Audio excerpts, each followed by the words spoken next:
안녕하세요. 뉴스와 사람들입니다. 지난 1일 하정우 후보는 이재명 정부의 폭주를 박살내겠다는 발언을 한 한동훈을 박살냅니다. 지금 국정 지지율이 60%와 70% 사이를 오갑니다.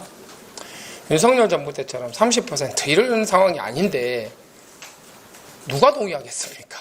심지어 그렇게 정부와 대립각을 세우면 어떻게 정부 사업 국가 예산을 지금 북구의 재정 자립도를 고려하면 국가 사업 형태로 풀어야 되는 문제들이 굉장히 많습니다. 이게 실질적으로 가능하냐? 그래서 제가 토론회 때도 여쭤봤는데 답을 안 하신 건지 못 하신 건지 모르겠습니다만 하지 않으셨습니다. 저는 불가능하다고 생각합니다. 정부 여당과 무소속 후보가 정쟁을 하면 서울에 올라가서 상주하면서 계속 싸워야 됩니다. 그동안 북구는 자연스럽게 방치되겠죠. 저는 그렇게 보고 있고요. 그렇게 됐을 때 돈이 모이고 사람이 모이는 북구 어떻게 만들겠습니까? 어떻게 사람을 모은다는 말이고 어떻게 돈을 모은다는 말인지. 그래서 저는 양립하기 어렵다 이렇게 보는 거고, 이런 부분들을 우리 현명하신 북구 주민분들께서 잘 판단해 주시리라 생각합니다. 자, 그러니까 지난 한동훈을 박살낸 토론 쾌감의 연장이지요. 같은 날 기자회견을 연 한동훈에게 기자가 지지자들의 위장전입 의혹에 대해 질문하자 이렇게 발언합니다. 쌍팔년도 선거 같아요. 선거 합의틀 앞두고 거대 당에 소속된 사람들이 이거저거 그냥 커뮤니티나 인터넷 커뮤니티 정도에 나온 걸 아무 근거 없이 막 싸질러대고 있어요. 어떤 검증도 안 되는 그런 내용들을 가지고 던져놓고 그냥 사람들의 마음을 흔든다? 저는 민심의 흐름이 정말 분명하구나. 그러니까 그걸 어떻게든 막아보려고 저렇게까지 몸부림치는구나. 이렇게 느꼈습니다. 자, 한동훈은 이처럼 반응했으나 민주당 부산시당은 신속한 수사를 촉구하는 기자회견을 열었지요. 최근 언론과 선관위를 통해 드러난 국민의힘 책임당원 비대위 단체 대화방의 실상은 이것이 사실이라면 정말로 충격적입니다.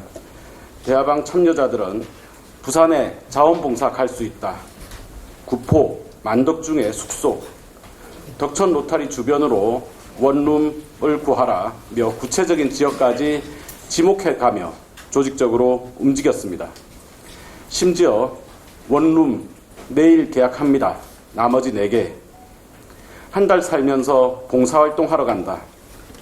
그냥 한 달 살이 한다고 하면 되지 뭐 그리 눈치 보느냐 라며 공직선거법상 금지된 유사기관 설립 및 조직적 위장 전입을 노골적으로 모의하고 은폐하려 한 정황이 고스란히 드러났습니다. 구포역 인근 모텔과 B맨션 등 만덕 지역 일부 공동주택 등이 외부 인력의 숙소로 활용되고 있다는 제보가 있습니다. 숙박비 부담 주체와 운영 실태, 선거운동 준비 공간으로 활용되는지 여부 등에 대해서 확인이 시급합니다. 한동훈 지지자들로 추정되는 단체 카톡방에서 작성한 것으로 보이는 구포시장 상인들을 정치 성향별로 분류한 문건에 대한 조사도 반드시 이루어져야 합니다. 해당 문건에는 특정 점포와 상인들에 대해서 파란당, 빨간당, 빨간색, 거부함, 심함, 오리지널 전라도 등의 문구가 기재됐다고 합니다. 이른바 블랙리스트 작성 의혹은 그냥 넘길 수 없는 심각한 사안입니다. 자, 특검에 의해 출국 금지된 한동훈에게 낙서는 곧 수사입니다. 여기에 불법 선거 의혹들이 대거 들춰지고 있고 이 중에서 내부 폭로자는 결코 없을 거라고 단정할 수 있습니까? 벼랑 끝에선 한동훈입니다. 홍사훈쇼에서 최강욱 전 의원은 전북 상황에 대해 이렇게 발언했습니다. 호남이라는 이유만으로 이게 무슨 도지사 후보로 나온 사람이 당대표하고 나하고의 대결이다 이렇게 얘기하는 게 정상적인 건 아닌 것 같고, 또 뒤에서 그걸 은근히 즐기는 사람들이 있어. 다음 당권을 노리고 지금 움직이는, 지방선거를 오로지 거기에다 포커싱 해가지고 움직이는 사람들 있잖아요. 지금 그 사람들 입장에 굉장히 즐겨요 지금 저기를. 전북 상황을. 전북 상황 굉장히 즐기죠. 대신 싸워주는 기분이네요. 그러니까 저기서 민주당 후보가 떨어지면 누가 제일 좋아할까를 생각해 보면 답이 딱 나오더라고요. 그러니까 당 바깥에서는 조중동을 비롯한 수구 진영이 봐라 민주당 후보가 호남에서 떨어지지 않냐 이걸로 얼마나 환호성을 올리겠습니까? 그다음에 당 안에서 당내 분열을 통해서 자기 당권을 쟁취하는 게 훨씬 중요하다고 생각하는 쪽 사람들이 또 너무너무 좋아할 것 같아요.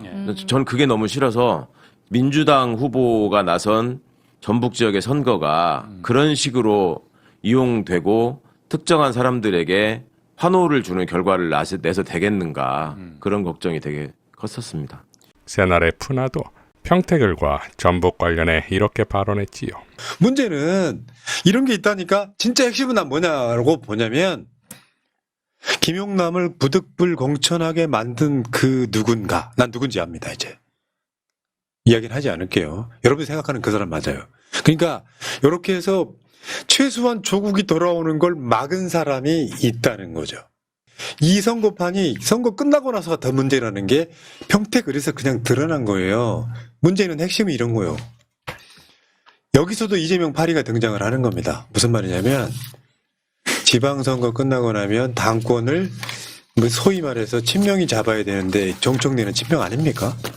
친명이 잡아야 되는데 이 상황에서 그 사람들은 지방선거 내내 정청래를 막기 위해서 뛰었다는 게 문제예요. 그래서 이상하게 교묘하게 김관영 지지하면서 김관영 당선되면 정청래 위험. 얘들은 편하긴 좋겠어. 예를 들면 김용남 떨어지면은 정청래 공천했다고 위험 이렇게 되겠지. 그렇겠죠. 그러니까 항상 이런 멘탈 갖고 있는 사람들이 진영을 흔들어 놔요. 근데 제가 계속 장담 아닌 장담을 합니다. 막상 이 구도 속에서는 당대표를 흔든 자들이 항상 소수일 수밖에 없어요. 실제로 투표권은 침묵하면서 행사하는 사람들은 3분의 2란 말이에요. 항상 그래. 거기에 부득불 나가겠다고 손든 사람, 그리고 이 사람을 공천하겠다고 전략 공관위에 계속해 추천한 사람, 딱 그렇게 결정해놓고 정청래 대표한테 후원회장 맡게 한 이 흐름의 부류가 있단 말이에요. 이 사람들은 결과가 어떻게 나와도 정청래 연임 반대를 외칠 사람들이에요. 이게 나는 가장 분노스럽다는 것이고.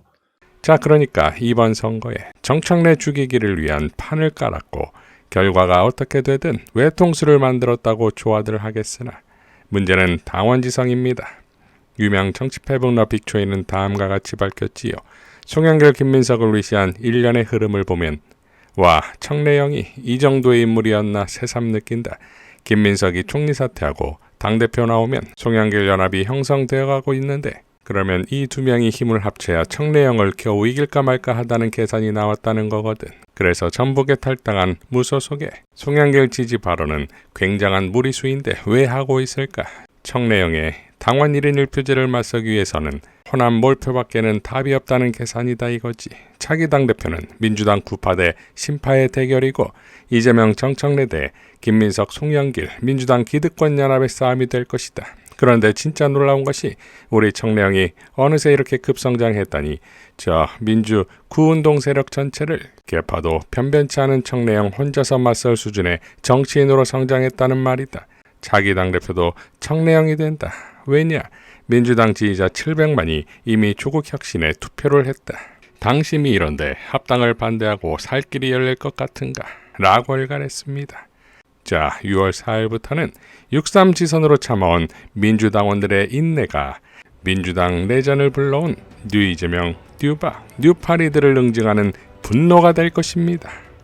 이상 뉴스와 사람들이었습니다. 시청해 주셔서 감사드립니다.